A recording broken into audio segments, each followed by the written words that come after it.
तो आज हम बात करने वाले हैं एक बहुत ही मशहूर हिंदी लोक कथा की।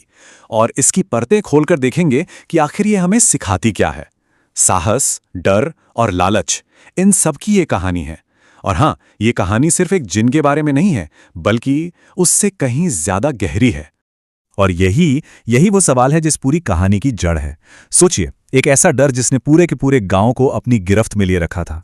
और फिर आती है एक लड़की जो फैसला करती है कि वो इस डर का सामना करेगी। तो चलिए शुरू करते हैं और इस कहानी की गहराइयों में उतरते हैं।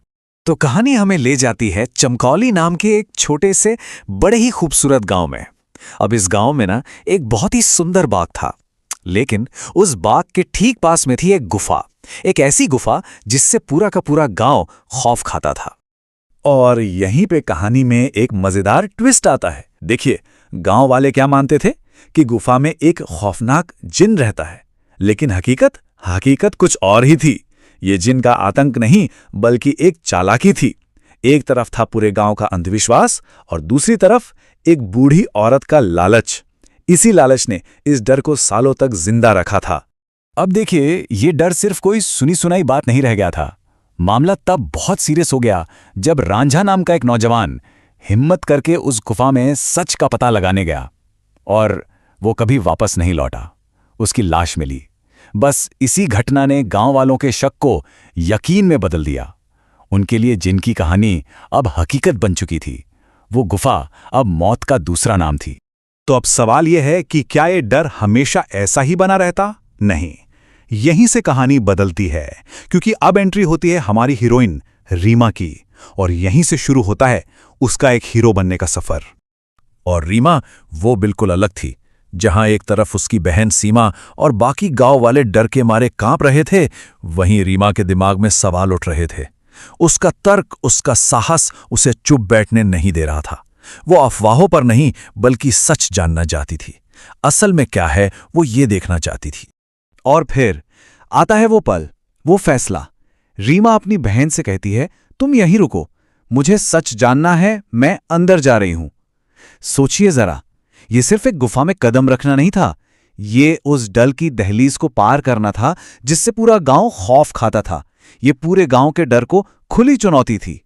तो रीमा अब गुफा के अंदर है, और यहां कहानी एक ऐसा मोड़ लेती है जिसके बारे में किसी ने, यहां तक कि रीमा ने भी सोचा नहीं होगा। उसे एक ऐसा सच पता चलता है जो सब कुछ बदल कर रख देगा। मतलब कितना बड़ा ट्विस्ट है ये। जिसे पूरा गांव एक राक्षस, एक मॉन्स्टर समझ रहा था, वो तो बेचारा खुद एक कैदी था, एक शिकार।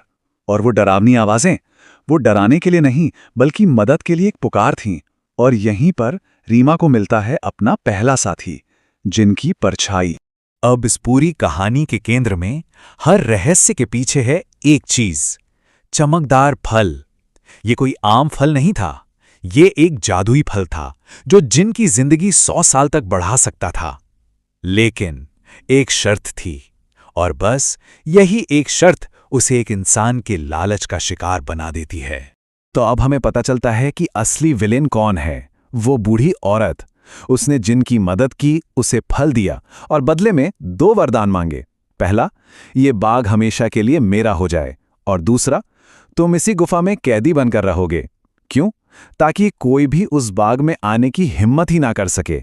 मतलब उसने न सिर्फ बाग हड़पा, बल्कि जिनको कैद करके अपने राज को भी हमेशा के लिए दफन कर दिया। तो अब रीमा के लिए मिशन बिल्कुल क्लियर है। बात सिर्फ सच जानने की नहीं है, अब उसे एक बेगुनाह को आजाद कराना है। और इसके लिए उसे सीधे सीधे उस लालची बूढ़ी औरत से टकराना होगा। और अब कहानी पहुंचती है अपने क्लाइमैक्स पर, एक ऐसी जगह जहां रीमा की सिर्फ हिम्मत नहीं, बल्कि उसकी समझदारी की भी असली परीक्षा होनी है। तो जब रीमा उस औरत से फल छीनने की कोशिश करती है, तो जाहिर है एक टकराव होता है। और इसी गहमा गहमी में वो जादुई फल जमीन पर गिरता है और एक लाल तोते में बदल जाता है।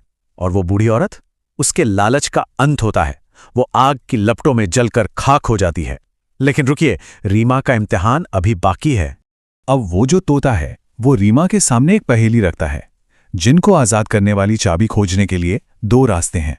एक रास्ता जाता है बाहर, खूबसूरत गुलाबों के बाग की तरफ, और दूसरा वो जाता है गुफा के और भी गहरे अंधेरे हिस्से में। अब सवाल ये है, रीमा कौन सा रास्ता चुनेगी?